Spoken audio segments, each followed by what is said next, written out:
పిల్లలలేమి సమస్య అంటే ఇన్ఫర్టిలిటీకి air pollution కూడా ఒక కారణం. సో ఈ ఎయిర్ పొల్యూషన్ కి మగవాళ్ళకి ఎఫెక్ట్స్ ఏముంటాయి అంటే ఎయిర్ లో అది కొన్ని హార్మ్ఫుల్ సబ్స్టెన్సెస్ ఎక్కువ ఉన్న అప్పుడు అది స్పర్మ్ కౌంట్స్ మీద ఎఫెక్ట్ పడుతుంది. స్పర్మ్ ప్రొడక్షన్ సరిగా ఉండకపోవచ్చు, దానివల్ల స్పర్మ్ కౌంట్ తగ్గుతుంది, స్పర్మ్ కి నార్మల్ షేప్స్ తగ్గుతాయి, ఇంకా స్పర్మ్ కి కదలిక కూడా తగ్గుతుంది. సో ఎయిర్ పొల్యూషన్ కి ఎక్కువ ఎక్స్పోజర్ ఉన్న అప్పుడు స్పర్మ్ ప్రొడక్షన్ మీద ఎఫెక్ట్స్ పడతాయి.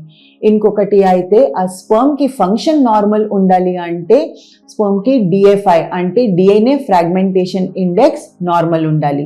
సో పొల్యూషన్ ఎక్కువ ఉన్న అప్పుడు అది స్పర్మ్ కి DNA లో డ్యామేజ్ ఎక్కువ అవ్వచ్చు, దానివల్ల కూడా రిపీటెడ్ అబార్షన్ కి రిస్క్ ఉంటుంది, ఇంకా ఇన్ఫర్టిలిటీ సమస్య కూడా రావచ్చు.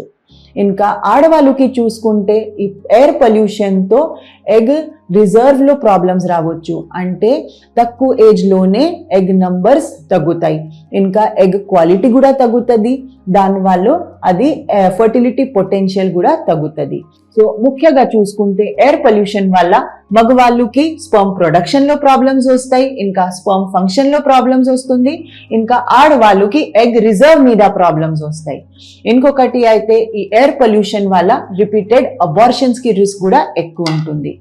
సో మీరు ప్రెగ్నెన్సీ ప్లాన్ చేస్తున్నారు లేదంటే ప్రెగ్నెంట్ ఉన్నారు అంటే కొంచెం ఈ ఎయిర్ పొల్యూషన్తో దూరంగా ఉండాలి.